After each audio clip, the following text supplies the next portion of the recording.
Olá pessoal, boa noite. Quero primeiramente agradecer a cada um de vocês que estão presentes.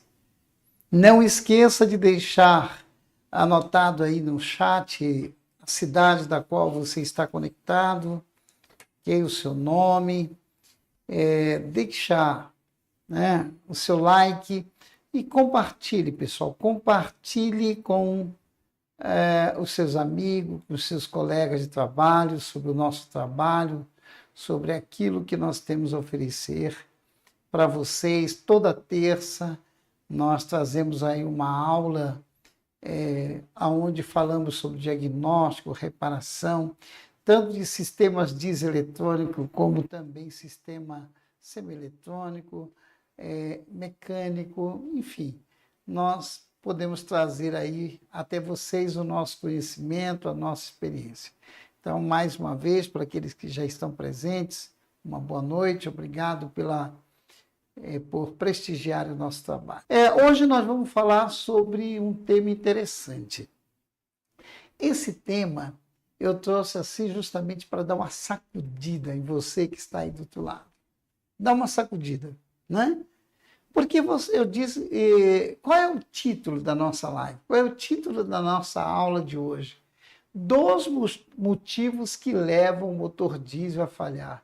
Aí você pode querer enumerar assim, Nonato, você não acha que você foi muito ousado em dizer para nós que somente 2 motivos?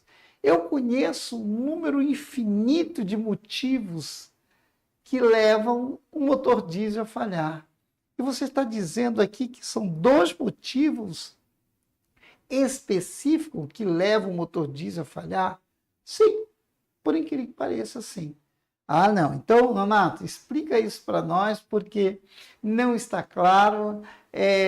Ficou aí uma interrogação muito grande, um questionamento muito grande, porque, olha, só eu, você dizendo, né? Você falando, só eu no meu dia a dia, na minha prática, no meu convívio diário dentro da oficina, e eu tenho inúmeros problemas, inúmeros motivos que fazem com que o motor não funcione bem, apresente a falha que eu estou mencionando aqui. Perfeito? Então, fique atento, porque nós vamos trabalhar este tema e você vai dizer, cara, eu nunca parei para pensar nesse prisma, por esse ângulo de visão. Ok? Então vamos lá.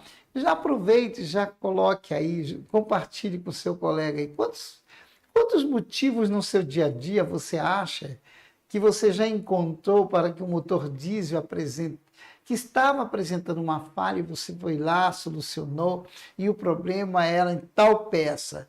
Comente aí com seus colegas, comente. E aí acompanhe a nossa aula para nós vermos aí como é que a coisa funciona, tá bom? Então vamos lá? Vamos caminhar? Muito bem. Então, dentro desse tema, eu quero trazer 3 aspectos importantes com relação à característica do motor.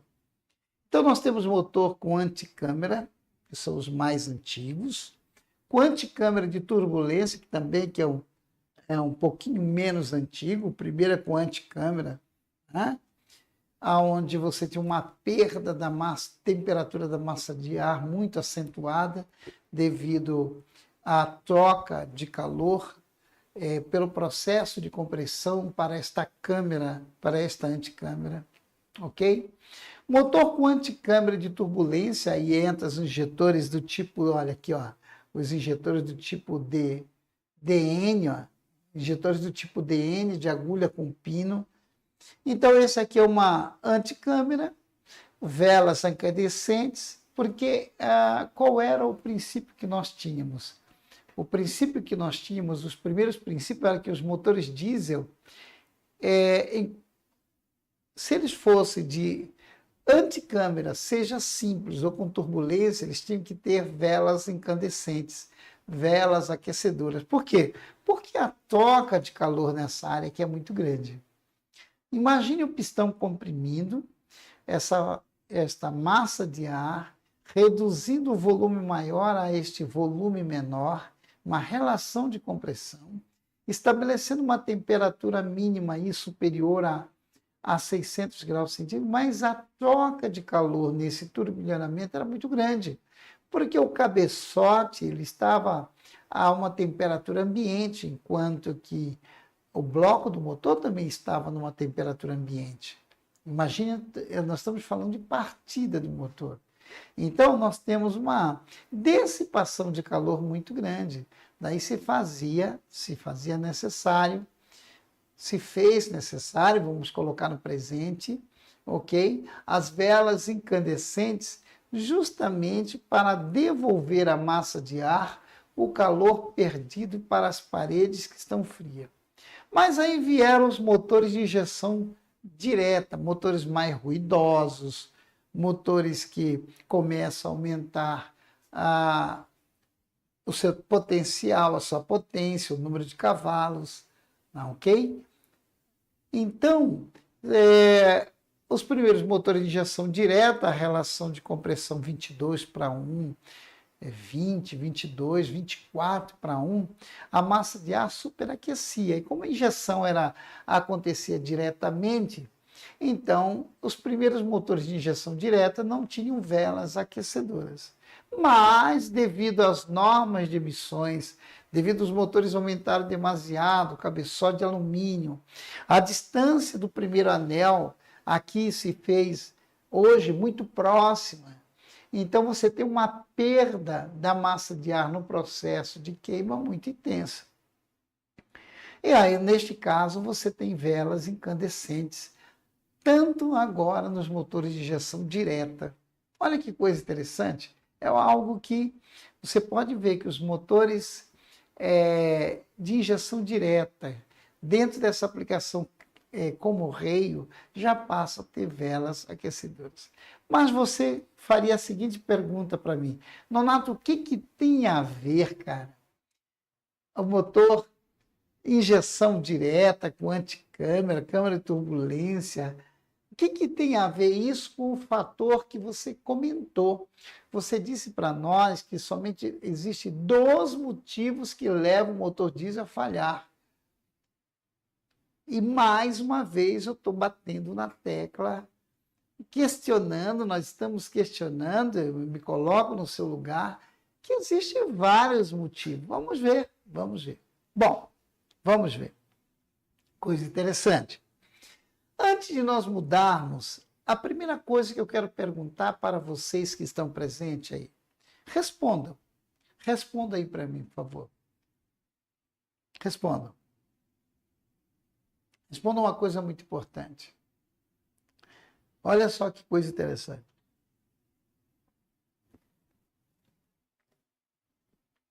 Respondam para mim. O que você acha? Qual é a sua opinião entre os 2 motivos? Você sabia que só existe realmente 2 motivos?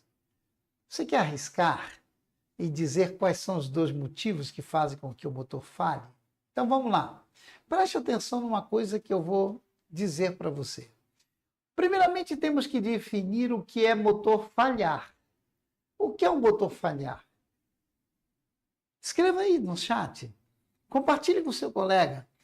Na sua visão, na sua interpretação, no seu conhecimento, o que é um motor falhar? O que define um motor falhar? Escreva a definição de por que o motor falha. Vamos lá, escreva aí. Escreva essa resposta referente a essa pergunta que eu estou fazendo. O que faz? O que é a definição de motor falhar? Então vamos lá. Já escreveram? Se ainda não escreveram, eu vou aguardar 2 segundinhos, não mais que isso, e eu vou ter que responder. Bom, a definição de motor falhar, defina, Nonato, o que é um motor falhar. É existir uma diferença de queima entre um ou mais cilindros do motor. E isso é que é o motor falhar. Ora, para que o motor não falhe, é necessário que todos os cilindros, pelo processo de queima, tenha a energia térmica desprendida igual, para que a intensidade de queima nos cilindros seja a mesma. E aí o motor não falha. Então, quando o motor está falhando, é porque existe uma diferença, uma ou mais diferenças de queima entre um ou mais cilindros do motor. Ou seja, o motor vai ter cilindro que queima diferente do outro. Isso é falhar. Isso é gerar uma velocidade angular que comprometa o funcionamento do motor. O que o motor tem que ter? Ele tem que ter seu torque na marcha lenta, ele tem que ter seu torque em média rotação, ele tem que ter seu torque em alta rotação e, consequentemente, sua potência. Se o torque está desigual, tem diferença de queima entre um ou mais cilindros. Tá claro? Percebeu? Então, olha, vejam que diante dessa explicação rápida, você começa a entender que existem dois motivos somente que fazem com que o motor falhe. Vamos caminhar? Vamos caminhar? Eita, essa eu estou deixando vocês bastante curiosos. Eu tenho certeza disso. Vamos lá. O motor diesel, para que ele funcione, tem que haver uma cilindrada, né? Tem que ter uma massa de ar entrando dentro do cilindro do motor. Tem que ter uma massa de ar, uma cilindrada. Essa cilindrada pode ser parcial, uma cilindrada de um cilindro, ou pode ser total. Aqui eu coloquei para efeito didático o que é a cilindrada. Nada mais é do que a área de um círculo multiplicado pela altura. Como é que nós calculamos a área de um círculo? A área deste círculo aqui, ó. Não é que nós calculamos a área do cilindro. Π vezes o raio ao quadrado. Essa é uma forma mais simples de você achar a área de um círculo. Ora, para poder você chegar no volume, você tem que ter essa área multiplicado pela altura. Aí você tem o volume. Se ela é quadrada, é base vezes altura. Se é quadrada, é lado vezes lado. Lado vezes lado. Se a área é de um quadrado, então você tem a área de um quadrado vezes a altura. A área da base vezes a altura. Isso é o volume da caixa. Mas o cilindro ele é redondo. E na cabeça do pistão também nós temos uma área, um rebaixo, faz parte da câmara de combustão. Então, aqui está a fórmula para você fazer o cálculo da cilindrada total. Mas espera aí, Donato. O que tem a ver esse cálculo com os dois motivos que levam o motor diesel a falhar? Tudo a ver. Porque este é o volume disponível que o pistão tem, que foi calculado pelo engenheiro. Porém, este volume no tempo de admissão, que nós estamos vendo aqui, é o tempo de admissão. A válvula de admissão aberta, o pistão descendo e a massa de ar ocupando o espaço aqui. Lembre-se, a massa de ar ocupando lugar no espaço. Ora, se essa massa de ar, vou colocar aqui meu tablet,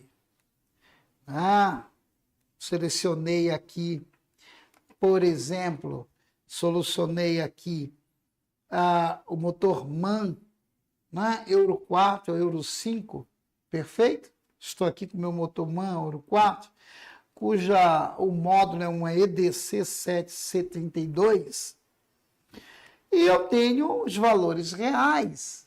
Eu tenho os valores reais que nós vamos colocar, os valores reais. E aqui tem, por exemplo, a temperatura do ar de admissão. Primeiramente, o módulo para fazer o cálculo da massa de ar, ele precisa, em valores reais, ter um sensor de temperatura. Então, aqui nós temos temperatura temperatura da massa de ar, do ar que está entrando. Ora, se eu tenho o valor de temperatura do ar que está entrando, o módulo, através deste cálculo, ele diz assim, cara, naquele volume de ar, nós vamos ter um ar entrando a uma determinada temperatura. Mas este ar, ele vai passar,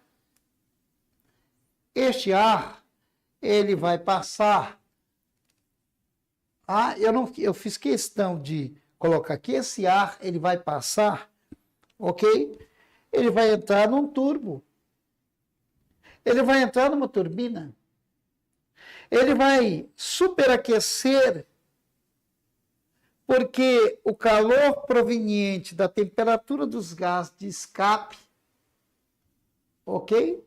Da temperatura dos gases de escape, vai permitir que esta troca de calor exista. Então, a massa de ar passando aqui, ele vai chegar em torno de 120.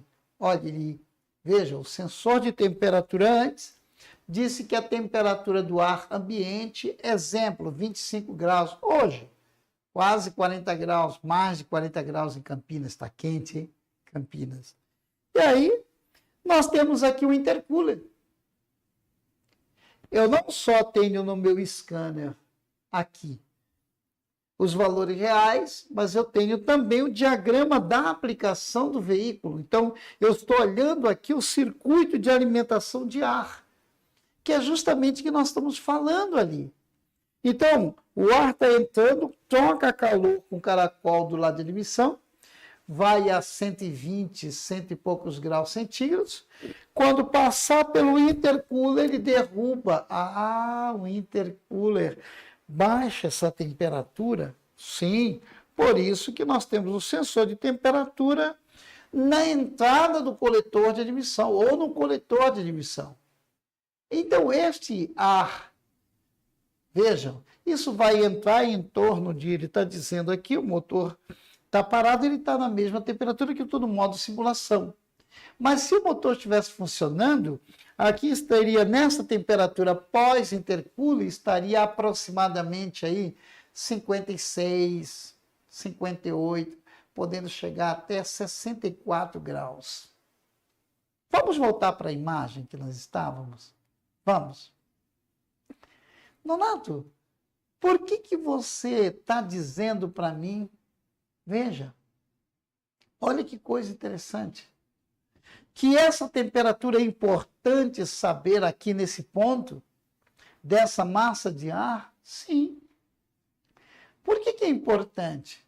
Porque dependendo da temperatura, eu vou ter uma massa de ar. Se eu vou ter uma massa de ar, eu vou ter uma quantidade de moléculas de oxigênio por unidade de volume.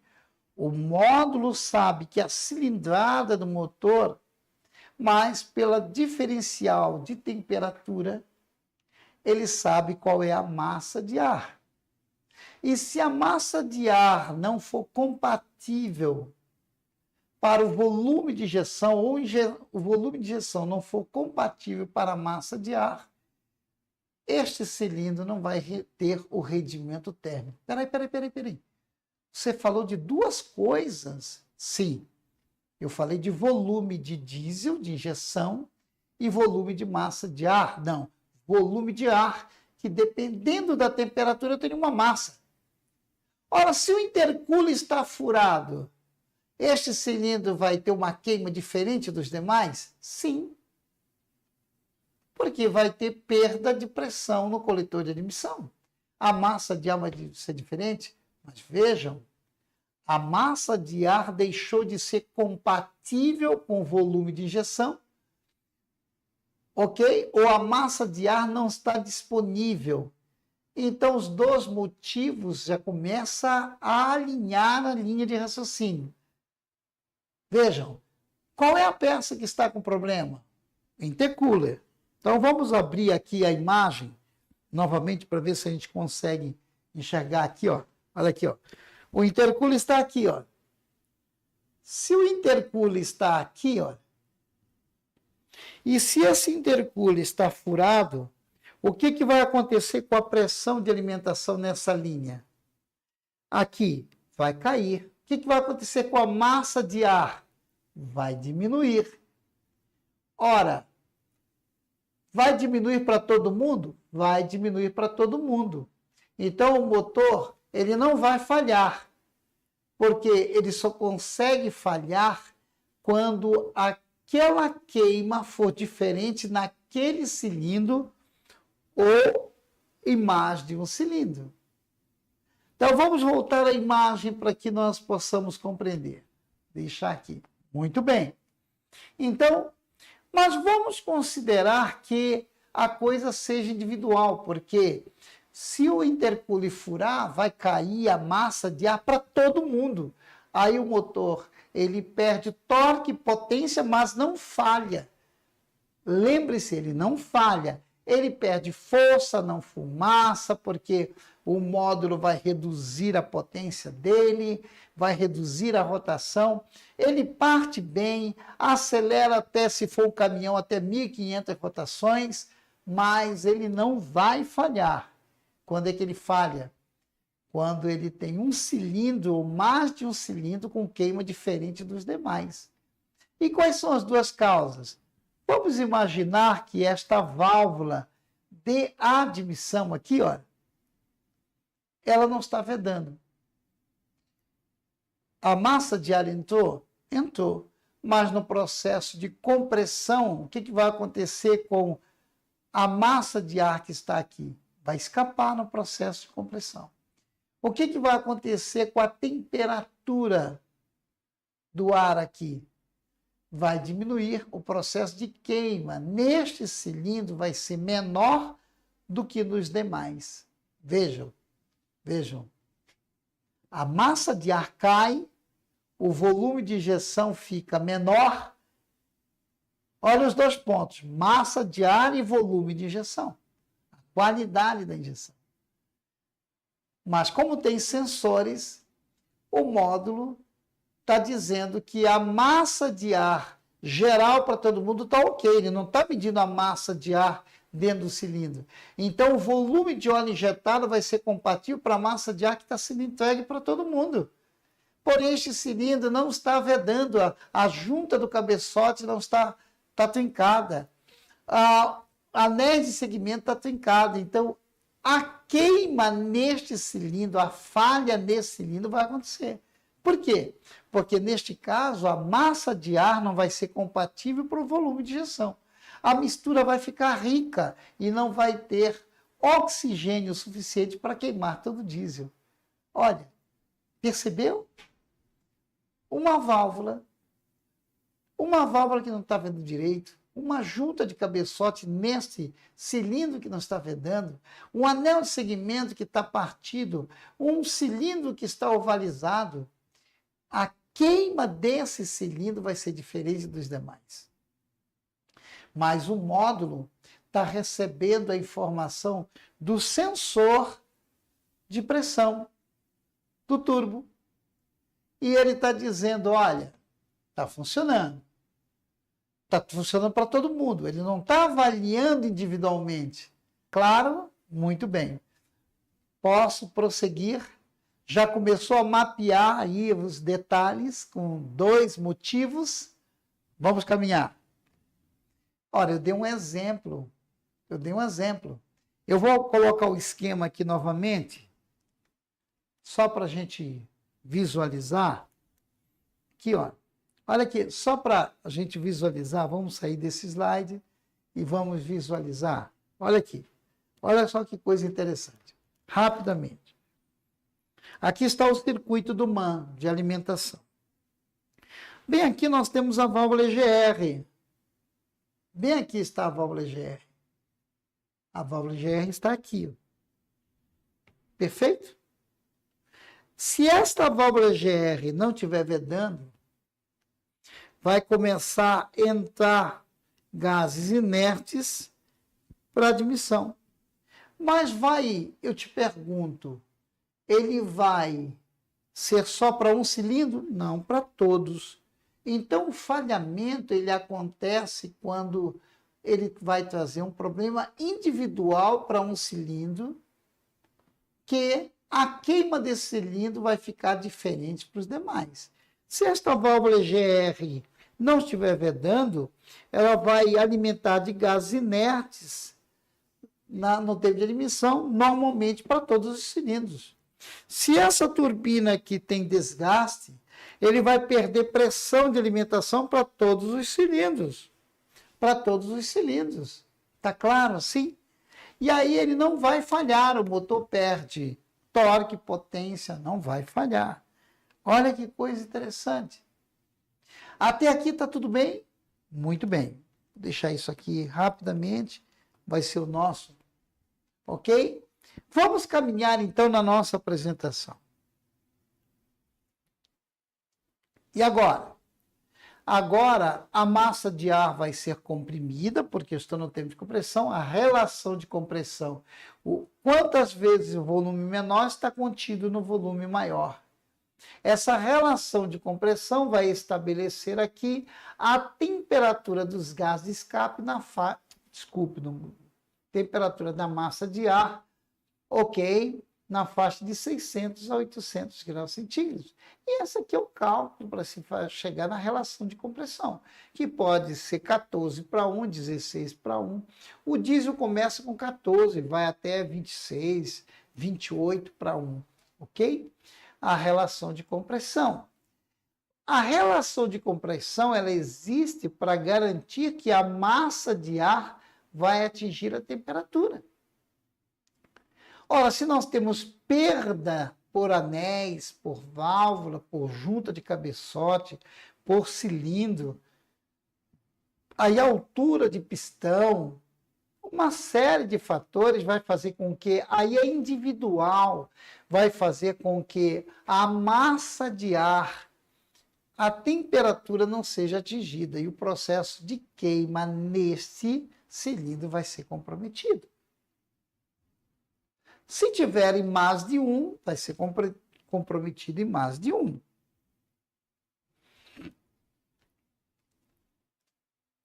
Ora, o pistão admitiu uma massa de ar, comprimiu, aí vem a quantidade de injeção. A quantidade de injeção ela tem que ser com qualidade, o volume de injeção tem que ser com qualidade. Essa qualidade está relacionada ao volume propriamente dito, compatível com a massa de ar, compatível com o ângulo de injeção, a projeção de injeção, a atomização para que o processo de queima aconteça dentro desse cilindro. Por isso que, mais uma vez, é importante. Agora nós estamos olhando o lado não de massa de ar, agora nós estamos olhando o lado de injeção. Então, se eu voltar aqui no meu scanner, se eu voltar aqui, se eu voltar aqui no meu scanner, perfeito? Se eu voltar aqui no meu scanner e colocar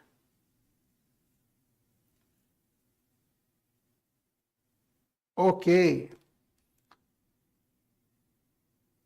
vamos voltar aqui. Perfeito. Voltar. Injeção. Olha que coisa linda. Eu vou colocar injeção. Olha que coisa linda. Eu consigo, por exemplo, se tem um cilindro falhando, ou é por massa de ar, deficiência da massa de ar, perda da massa de ar, qualidade da massa de ar, ou pelo volume de injeção. Eu vou saber se o problema está no volume de injeção. Eu tenho aqui o balanço da injeção. Olha. Eu tenho a quantidade da injeção que o módulo está adotando para poder o motor chegar no torque, no caso 18 miligrama ou 18 milímetros cúbicos por stroke, cada um tem a sua unidade, e eu vou ver o balanço da injeção. Eu vou lá em valores reais, eu vejo quanto é que cada injetor está injetando, para poder estabelecer o balanço da injeção. e eu sei a comparação da injeção. Ora, se eu sei a comparação da injeção e o balanço da injeção, eu sei a dinâmica dentro da ordem de queima. 1, 5, 3, 6, 2, 4, se o motor for de 6 cilindros. Então, o que isso garante para nós? O que isso garante para nós? Vejam, eu transformei os valores reais em modo gráfico. Eu poderia ter entrado em valores reais e ter dito aqui, quantidade da correção de injeção. Olha aqui, quantidade da correção de injeção. Quantidade, mas eu fiz no modo gráfico para compreender melhor. Então, vou colocar aqui de lado, ok. Vejam como, mais uma vez, aquilo que nós sempre batemos aí, tivemos uma aula sobre valores reais, né? Eu vou voltar novamente lá à apresentação para você ter agora a visão. Vejam, perfeito. O motor preparou a massa de ar. Agora, o sistema de injeção prepara o momento de injeção, com tempo de injeção, com ângulo de injeção, volume de injeção, qualidade da injeção. Então, quais os dois motivos que levam o motor diesel a falhar mesmo? Ou ele falha por deficiência de massa de ar, então ele tem um cilindro ou mais cilindros queimando diferente dos demais. Ou ele falha pelo descontrole da injeção. Ah, mas o problema está lá na bomba de alta, a pressão do rei não importa. O resultado vai ser uma queima irregular dentro do cilindro motor. Então, quando eu vejo um motor falhando, eu tenho que ter duas vertentes.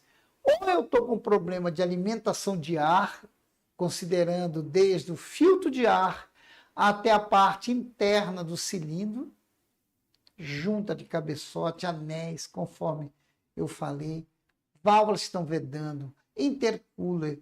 Ora, vejam, coisas que estão relacionadas individual daquele cilindro. O intercooler, ele não vai falhar, ele vai reduzir a potência para todos. Filtro de ar vai reduzir a potência para todos, mas ele não falha. Quando eu digo falhar, é o motor ter uma diferença de queima entre um ou mais cilindros. Fechou? Beleza? Então, se o volume de injeção está errado, a queima vai ser diferente, vai falhar. O ângulo de injeção está errado, a queima vai ser prejudicada, vai falhar. Se a atomização não está perfeita, a mudança de líquido para gasoso, o motor vai falhar aquele cilindro. É individual. Tá claro? Vamos lá. Agora o pistão subiu, comprimiu e elevou-se a temperatura da massa de ar. A massa de ar está na faixa de 600 a 800. Vem a injeção. Olha o processo de injeção. A injeção vai acontecer dentro do ângulo alfa. Dentro desse ângulo aqui, enquanto o pistão está parado, válvula de admissão, válvula de descarga, eu pintei de azul e vermelho, e esse é o ângulo alfa. É dentro deste ângulo que esse processo de queima vai acontecer. Toda a combustão, não importa o regime de trabalho que esteja o motor, a queima vai acontecer aqui. Então, para que essa queima seja eficiente neste cilindro, é necessário que haja uma pré-injeção boa, que acontece a APMS, em torno de 32 graus APMS. É importante que esse volume de injeção de pré-injeção esteja correto. Nem para mais, nem para menos. Nominal um pouquinho para baixo. E o tempo de injeção principal, a largura do pulso, é a APMS. Se a bobina do injetor está com problema, se emissões está com problema, vai impactar justamente nesse tempo. O que vai acontecer? A queima neste cilindro vai estar diferente dos demais. A motor falha. O ângulo, esse tempo de ignição dentro do ângulo alfa, a injeção está adiantada ou está atrasada. Perfeito? ou a ponteira não está atomizando perfeitamente, então o tempo de ignição não está acontecendo plenamente dentro do ângulo alfa. Rendimento térmico cai deste cilindro. Toda e qualquer situação individual que faça com que o rendimento caia, vai falhar. Este cilindro falha de não cumprir o seu torque, ter a sua energia térmica desprendida igual aos demais. Tempo de pós-injeção, ok? Pós-injeção, neste caso, para NOx e filtro de partícula. Então, meus amados, olha que coisa interessante. No exato momento que acontece essa queima, o pistão desce. E 35 graus antes do ponto morto inferior, a válvula de escape abre-se. Olha aqui, ó.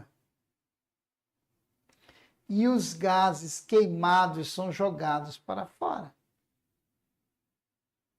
Os gases são jogados para fora.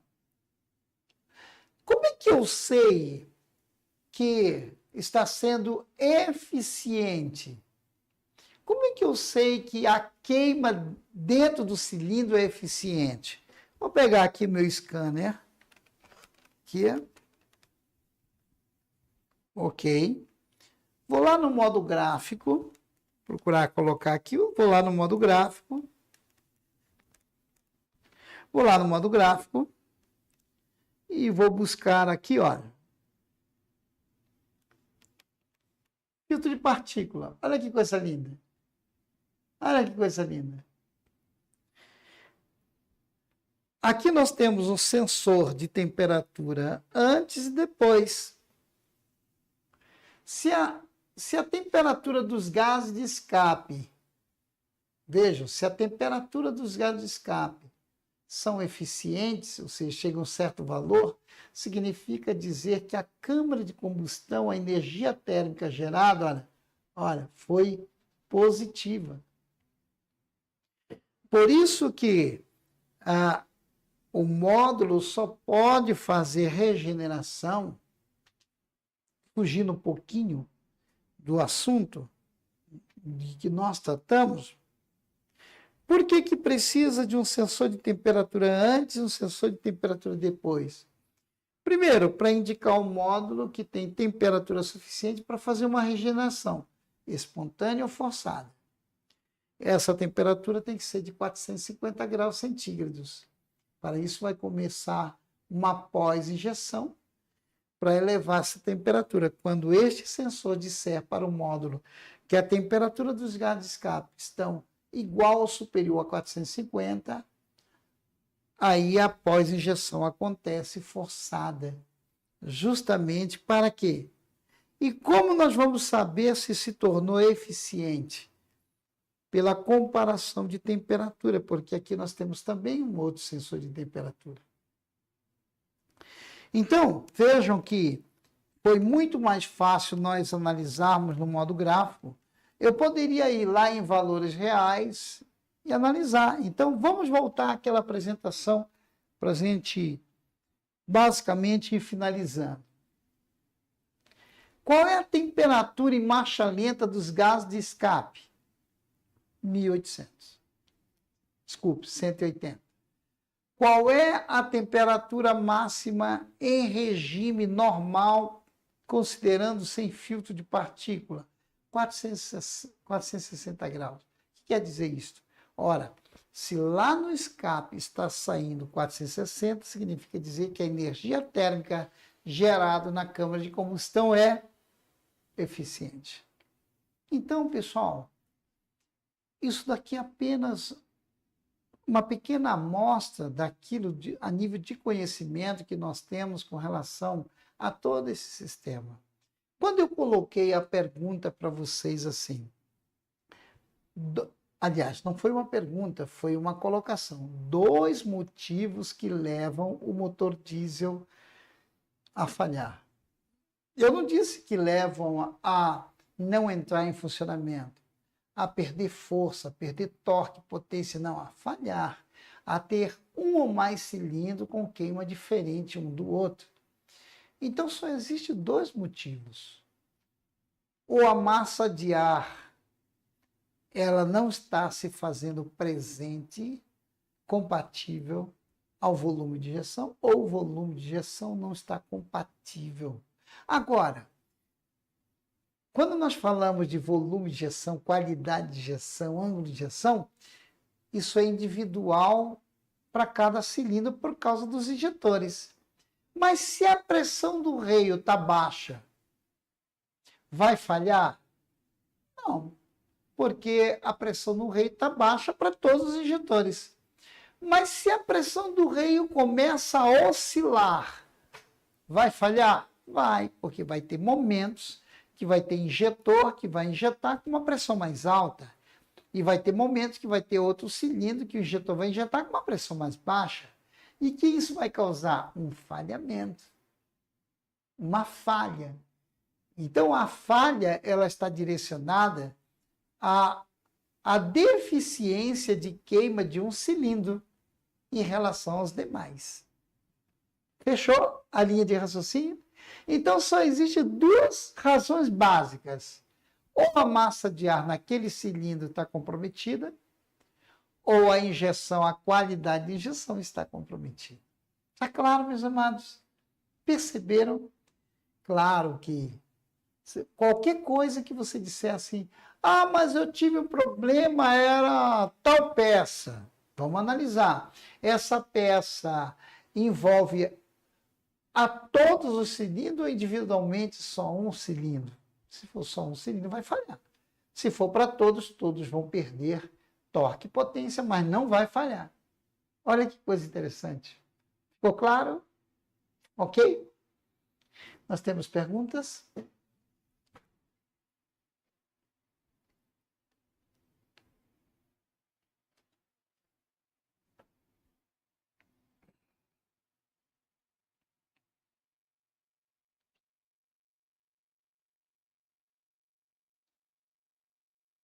Mestre, pode tirar uma dúvida? O Iveco dele não entra em funcionamento, pressão do rei está marcando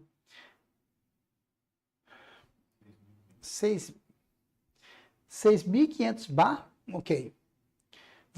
Ok. Voltagem de 0, tá.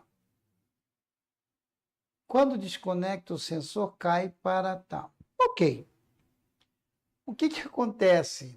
Tem alguma coisa errada aí, meu amado, porque está descalibrado, esse sensor está descalibrado e tem alguma coisa errada aí, porque quando você diz para mim que a pressão do rei está marcando 6.500, você está dizendo para mim que é o módulo que está lendo, certo? É o módulo que está lendo. Se o módulo está lendo 0,49, ele tem que ler 0 bar de pressão. Então, checa para mim, por favor. Ou você está com circuito de leitura com deficiência de alimentação positivo vindo da bateria, vindo do relé principal, ok.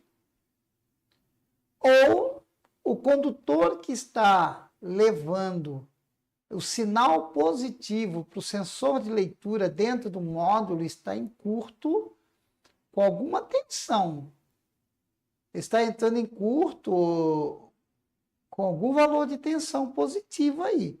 Porque a calibração é 0,9 bar de pressão, 0,5 a 0,6 volts equivale a 0 bar de pressão. É calibração. Principalmente o Iveco, que o sistema é Bosch. Perfeito? Quando desconecta, o sensor cai. Quando desconecta, automaticamente o circuito de leitura acusa a pressão mais alta. 1.800, 2.000, até aí está ok. O problema é que você está com o fiozinho que sai, o sinal do sensor de pressão do reio, que chega no módulo, ele deve estar em curto com algum positivo. E aí está chegando um sinal no módulo maior que 0,49. E aí, o que que acontece? Ele vai ler uma pressão lá em cima, 6.500 bar de pressão. Ok? E como é que o módulo vai liberar pulso elétrico para a bobina do injetor se a pressão do reio, que era para ser na partida 200 bar, está em 6.500? Nós sabemos que não está, mas o módulo está chegando um sinal analógico em volts, uma tensão maior que 4,5 volts, que está dizendo que a pressão, o módulo está lendo 6.500 volts. Então, meu amado, com certeza, ou o circuito de leitura está comprometido, ou o fiozinho do sinal que chega à tensão do sinal do módulo está em curto com algum positivo, ok?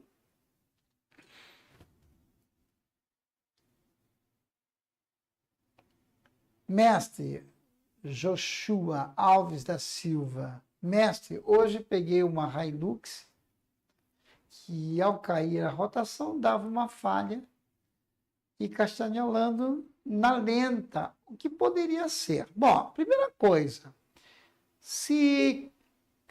ok, você diz o seguinte, que você pegou uma Hilux que ao cair a rotação dava uma falha. Caiu a rotação, cai a rotação da bomba, cai a rotação da pressão do reio, sem dúvida nenhuma. Por que dá um castanholado? Porque a qualidade da injeção começa a ficar comprometida na marcha lenta. Então, automaticamente, desequilibra o tempo e volume de injeção. Tá? Então, cheque toda vez que você tem um descontrole de pressão do reio, você tem que começar do tanque, da linha de baixa, até chegar. Okay? Então, ligue a chave, o sistema é denso, ligou a chave, motor parado, chave ligada, o sinal vai ser 0,9 a 1 volts. Dei na partida. Pegue o sinal do sensor. Se na hora que a rotação cair, este sinal cair abaixo de 1,4, porque em marcha lenta ele vai dar aproximadamente 1,4 volts, que é a pressão de marcha lenta. Então, automaticamente, você está tendo um problema de pressão do reio, de alimentação do reio, tá bom? Por que caiu a rotação? Porque caindo a pressão no reio, o volume diminui e aí o torque do motor também cai, a rotação cai, tá bom? Gedicar Autopeças. Professor, a Renault Master não manda terra para a válvula própria. Só positivo, a Master não liga. Bom, quem faz o fechamento negativo do sinal PWM é o módulo, meu querido. Você tem um positivo que pode vir do módulo, pode vir de uma caixa de fusíveis, pode vir de qualquer lugar. Mas quem faz o fechamento do sinal PWM é o módulo através de uma alimentação negativa.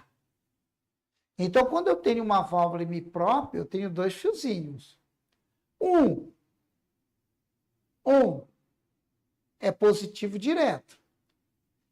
E o outro é negativo indo para o módulo, porque o módulo, através de um circuito eletrônico, faz o fechamento do sinal PWM. Ok? Então, cheque isto. Né? O módulo não manda terra, o módulo faz o fechamento negativo. Agora, se esse fechamento negativo, se o condutor que sai da linha de alimentação negativa do módulo para a válvula, se essa resistência está alta ou tem qualquer problema, tem que verificar o circuito de potência do módulo. Tá? Verifique a tensão de alimentação, principalmente o negativo do módulo, pode estar com problema. Mas o módulo, ou seja, eu posso ter pela linha 15 o positivo na válvula e automaticamente o fechamento pelo negativo. O negativo para fechar o sinal PWM. Então, necessariamente o positivo não precisa vir do módulo. Pode ser linha 15. ok? Passando por uma caixa de fusível. Tudo bem, não importa. Então, ver o aterramento do módulo, sim, cheque isso. Principalmente porque pode ser porque você sabe que o módulo tem 3 circuitos. Tem um circuito de potência, que é o que você está se referindo, que é do sinal PWM. Lá tem dois fios grossos. Um é o positivo, outro é o negativo. Cheque se o negativo é confiável que está lá. Como é que você sabe se o negativo é confiável? Nos nossos cursos de diagnóstico, nós ensinamos isto. Todos os procedimentos, como avaliar quem é positivo, quem é negativo. Então, você vai pegar a pinça positiva do multímetro, colocar no positivo da bateria e lá no negativo. Tem que dar a mesma tensão da bateria. Se deu diferença de potencial, ok. Perfeito? Humberto Lima.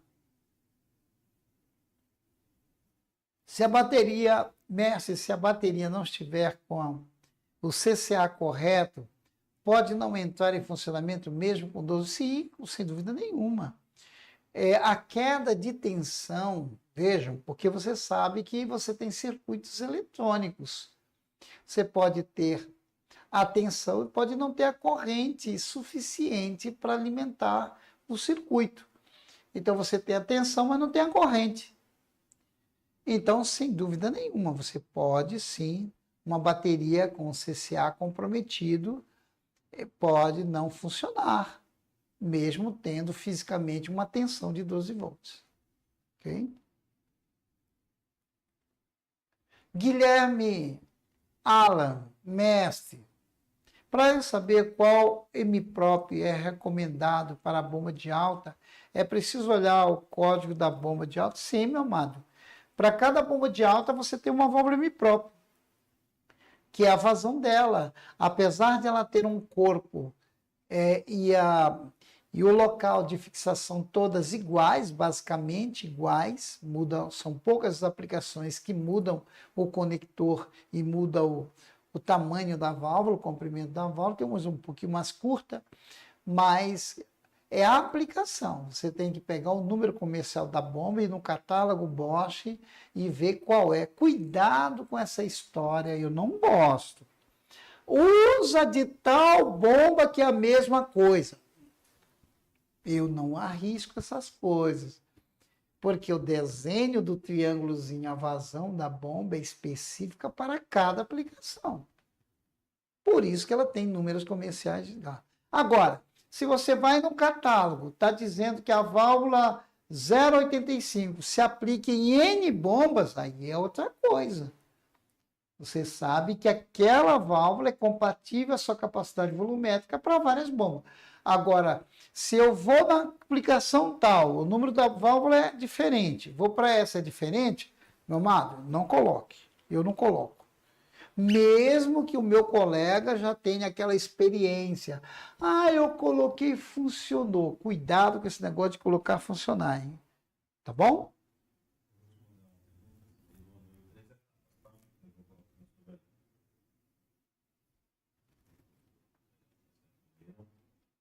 Lauro Ricardo, mestre, troquei uns injetores na Ranger, coloquei novo. Sei, então você colocou os injetores da Ranger novo. Fiz todos os procedimentos, porém eu alertei para o cliente que trocasse a mangueira de arrefecimento, pois ele não trocou. Então vamos lá, primeira etapa. Você colocou 4 injetores novos, mas alertou que a mangueira lá deveria ser trocada. Ele andou até trancar o motor. Troquei o motor e coloquei todas as unidades.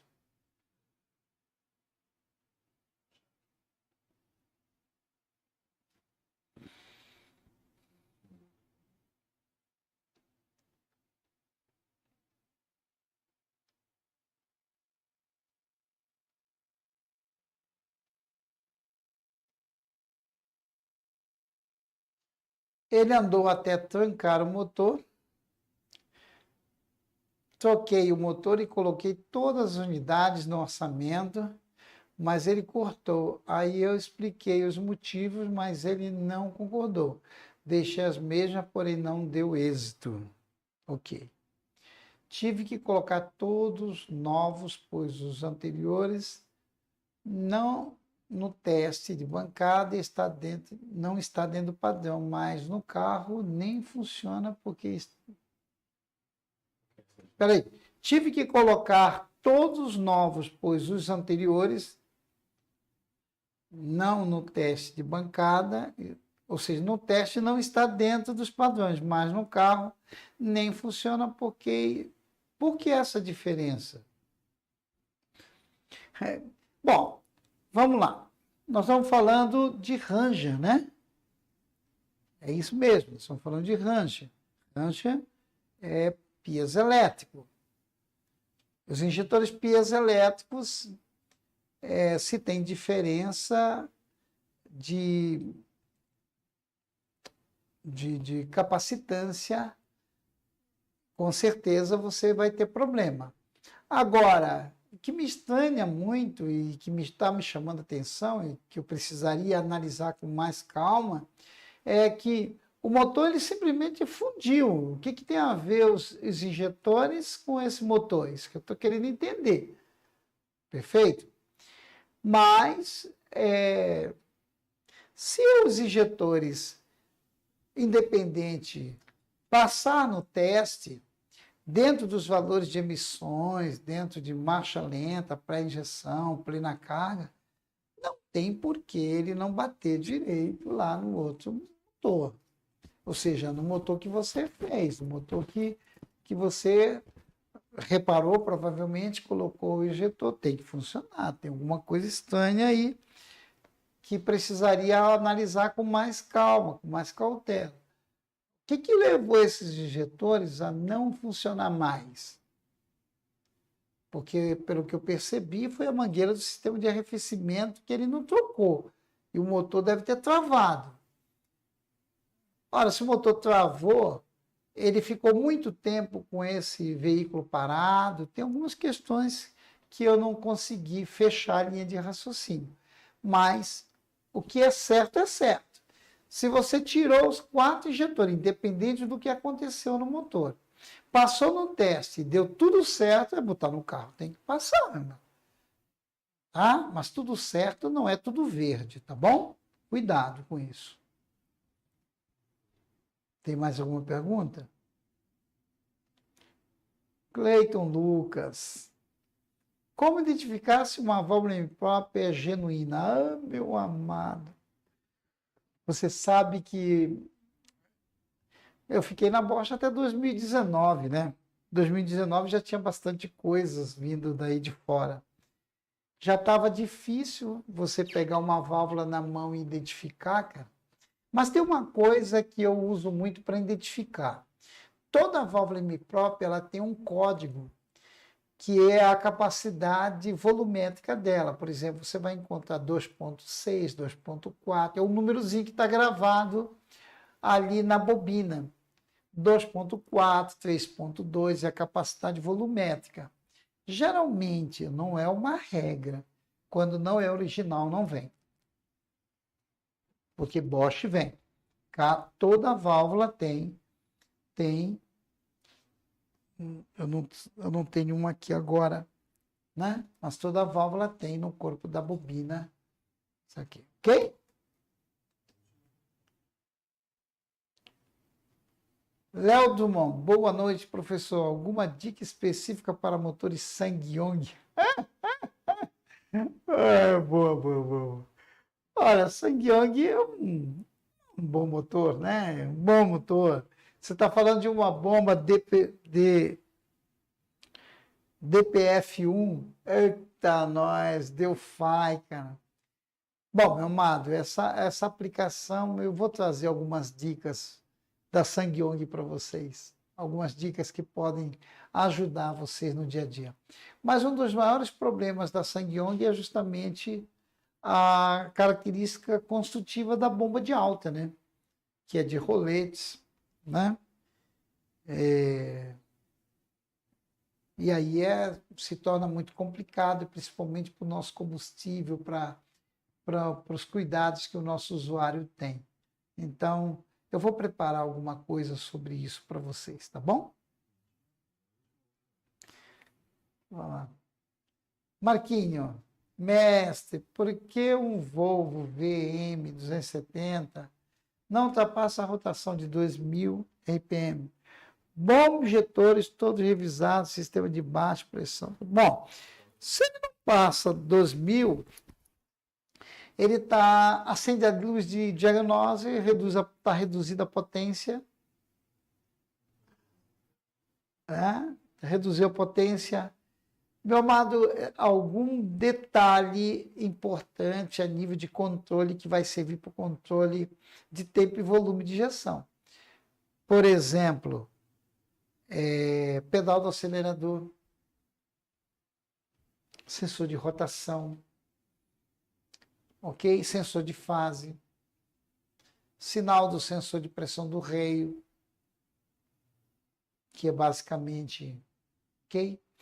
Descontrole da válvula imiprópria, ou seja, a corrente que a válvula imiprópria está consumindo é uma corrente muito alta, e aí o módulo entra em emergência e não deixa o motor passar de 2.000, na verdade 1.500 rotações, quase 2.000. Perfeito? Basicamente isso. Pessoal, uma boa noite. Mais uma vez agradecido a Deus, porque até aqui Ele tem nos sustentado, até aqui Ele tem nos capacitado. Então, toda a honra, toda a glória a Ele. Muito obrigado pela vida de cada um de vocês, que vocês tenham uma boa continuidade de semana e a gente vai se falando nas redes sociais. Um grande abraço a todos. Até a próxima.